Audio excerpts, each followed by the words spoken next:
ವೀಕ್ಷಕರೇ, ಸಿನಿಮಾದಲ್ಲಿ ತೋರಿಸೋ ರೀತಿ ನೀವು ನಿಜ ಜೀವನದಲ್ಲಿ ಅಪ್ಪಿತಪ್ಪಿಯು ಟ್ರೈನ್ ಚೈನ್ ಎಳೆದರೆ ರೈಲ್ವೆ ಆಕ್ಟ್ ನ ಪ್ರಕಾರ ನಿಮಗೆ ಎಂತ ಶಿಕ್ಷೆ ಕೊಡ್ತಾರೆ ಗೊತ್ತಾ? ನೀವೆಲ್ಲರೂ ಸಿನಿಮಾದಲ್ಲಿ ನೋಡೇ ಇರ್ತೀರಾ, ಹೀರೋ ಅಥವಾ ಹೀರೋಯಿನ್ ಟ್ರೈನ್ ನಲ್ಲಿ ಪ್ರಯಾಣಿಸುವಾಗ ತುಂಬಾ ಸುಲಭವಾಗಿ ಚೈನ್ ಅನ್ನ ಎಳೆದು ಟ್ರೈನ್ ಅನ್ನ ನಿಲ್ಲಿಸಿ ಬಿಡ್ತಾರೆ.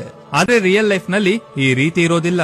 ಟ್ರೈನ್ ನಲ್ಲಿ ನಿಮಗಿಷ್ಟ ಬಂದಂತೆ ಎಲ್ಲೆಂದರಲ್ಲಿ ಚೈನ್ ಅನ್ನ ಎಳೆದು ಟ್ರೈನ್ ಅನ್ನ ನಿಲ್ಲಿಸಿದ್ರೆ ಇದು ಕಾನೂನಿನ ಪ್ರಕಾರ ಅಪರಾಧವಾಗುತ್ತದೆ. ಈ ರೀತಿ ಮಾಡಿದ್ರೆ ರೈಲ್ವೆ ಆಕ್ಟ್ ನ ಪ್ರಕಾರ ನಿಮಗೆ 3 ತಿಂಗಳವರೆಗೂ ಜೈಲು ಶಿಕ್ಷೆ ಉಂಟಾಗುತ್ತದೆ.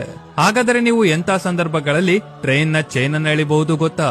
ಕೇವಲ ಎಮರ್ಜೆನ್ಸಿ ಟೈಮ್ಗಳಲ್ಲಿ ಸರಿಯಾದ ಕಾರಣ ಇದ್ದಾಗ ಮಾತ್ರ ಚೈನ್ ನ ಎಳೆದು ಟ್ರೈನ್ ಅನ್ನ ನಿಲ್ಲಿಸಬಹುದು. ಈ ಎಮರ್ಜೆನ್ಸಿ ಸಿಚುವೇಶನ್ ಎಂತದ್ದು ಅಂದ್ರೆ, ನಿಮ್ಮ ಜೊತೆ ಬಂದ ಮಕ್ಕಳು, ವೃದ್ಧರು ಅಥವಾ ಅಂಗವಿಕಲರು ಟೈಮ್ಗೆ ಸರಿಯಾಗಿ ಟ್ರೈನ್ ಅನ್ನ ಹತ್ತಲು ಸಾಧ್ಯವಾಗದಿದ್ದರೆ, ಅಥವಾ ಟ್ರೈನ್ ನಲ್ಲಿ ಅಗ್ನಿ ಅವಘಡಗಳು ನಡೆದ್ರೆ, ಮೆಡಿಕಲ್ ಎಮರ್ಜೆನ್ಸಿ ಸಿಚುವೇಶನ್ ಇದ್ರೆ ಮಾತ್ರ ನೀವು ಚೈನ್ ನ ಎಳೆದು ಟ್ರೈನ್ ಅನ್ನ ನಿಲ್ಲಿಸಬಹುದು. ಇದರ ಹೊರತಾಗಿ ನೀವು ಕಾರಣವಿಲ್ಲದೆ ಟ್ರೈನ್ ನ ಚೈನ್ ಎಳೆದರೆ ನಿಮಗೆ ಖಂಡಿತವಾಗಿಯೂ ಶಿಕ್ಷೆ ಆಗುತ್ತದೆ.